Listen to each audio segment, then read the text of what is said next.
Mais je t'ai dit de ne pas jongler avec lui tant qu'il est pas chaud, qu'est-ce que tu fais? Hein? Ah coucou!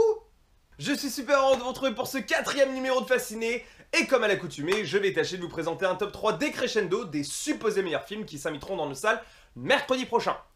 Donc le 11 février. Au programme d'aujourd'hui, un bonhomme Michelin repassé, le louche voit clair et un village qui file le bourdon. Deltaplane, carotte et sonotone, bienvenue dans Fasciné.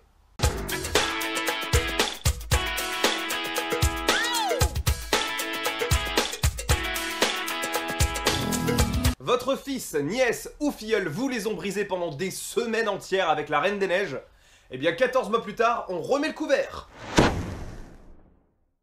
Les nouveaux héros s'invitent mercredi prochain sur vos écrans et même si le thème principal tourne autour de la révolution robotique, ce sera ni ça, ni ça, mais ça.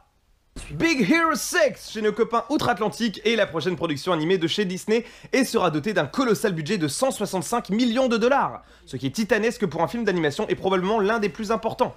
Cocorico, les fans de Bref vont être ravis d'apprendre que l'un des personnages principaux est doublé par Kian Kojandi dans sa version française. Le film a subi un retard considérable avant d'arriver dans l'Hexagone puisque plus de 3 mois se sont écoulés entre la sortie US et la nôtre. Un rapide coup d'œil sur le synopsis. L'intrigue se déroule à San Francisco, une ville fictive brassant Tokyo et San Francisco dans un cadre futuriste. Mais un jeune garçon prénommé Hiro découvre malgré lui qu'un terrible complot criminel menace d'anéantir son fief natal.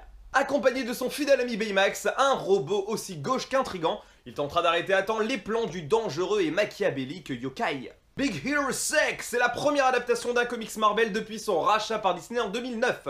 Et d'ailleurs à ce propos, je voudrais faire juste une très légère aparté concernant The Walt Disney Company. Vous n'êtes sûrement pas sans le savoir, mais après avoir racheté Pixar en 2006, ils ont donc fait l'acquisition de Marvel 3 ans plus tard pour la modique somme de 4 milliards de dollars. Autant que pour Lucasfilm il y a 3 ans.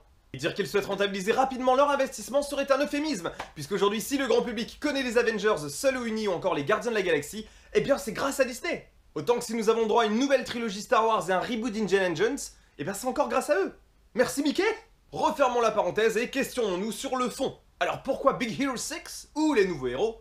Eh bien déjà, dans un premier temps, je pense pour la confiance. Ça fait 8 décennies que nous sommes bercés par Disney et sa magie, et quelle que soit la direction qu'ils aient pu prendre, ce fut a fortiori avec respect, intelligence et créativité.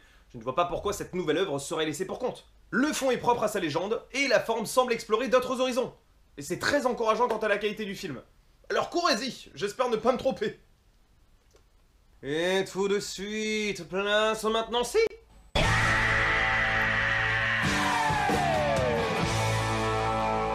Saviez-vous que dans une scène du film, on peut y voir quelques clins d'œil à de précédents Disney, notamment le portrait de Hans, donc le méchant de la Reine des Neiges, ou encore Volt le toutou électrique. Non? Eh ben, now you do!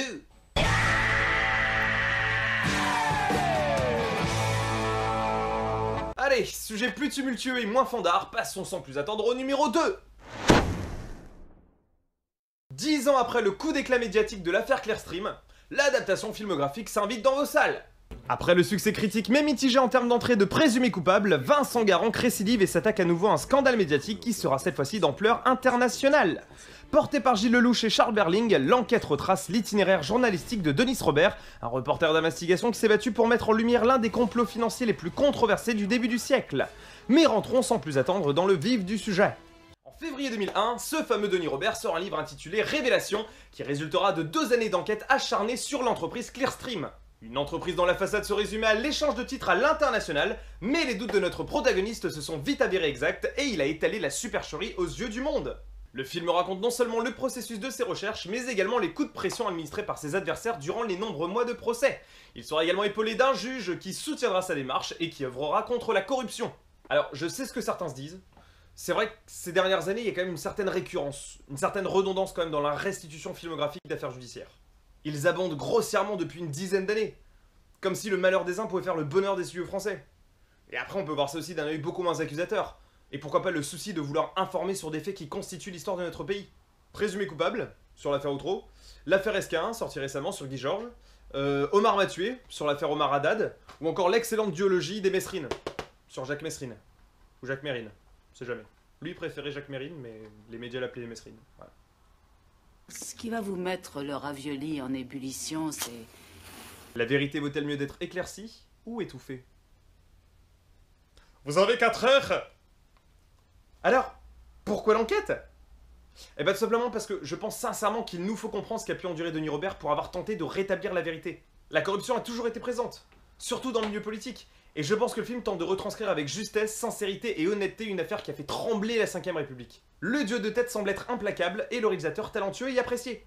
Pourquoi ne renouvellerait-il pas l'exploit de présumé coupable? Eh bien pour s'en convaincre, rendez-vous mercredi prochain dans vos salles. Et bien sûr, les matnassis.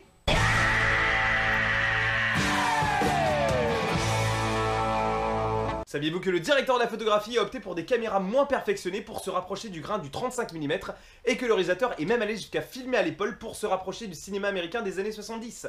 Non? Eh bien maintenant si.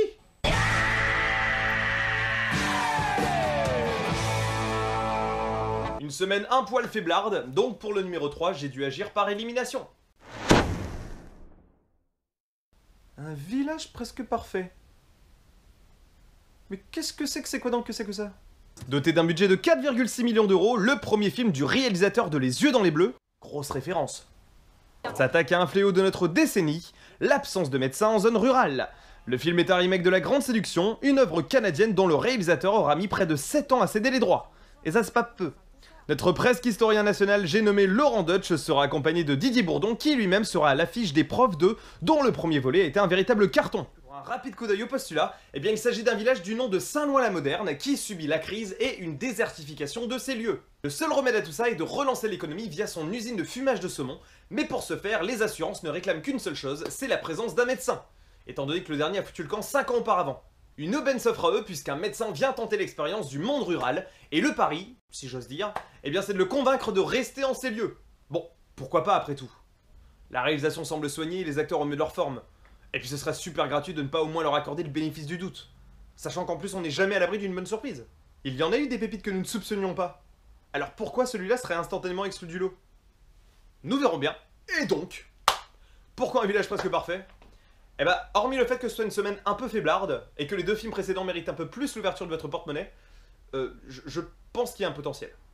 Pas flagrant, certes, mais voir Didier Bourdon en mère hypocrite peut peut-être valoir le coup. Après sinon il vous reste toujours 50 Shades of Grey. Et oui, c'est cette semaine. Et vous l'avez votre top 3. Et pour la route, le maintenant si.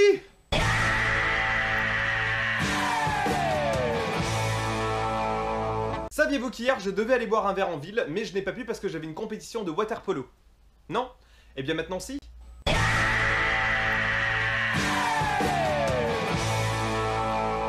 Voilà! Merci à vous d'avoir suivi cette chronique. J'espère vous avoir donné l'envie d'aller voir au moins l'un de ces 3 films. Sinon, bah, allez à la patinoire.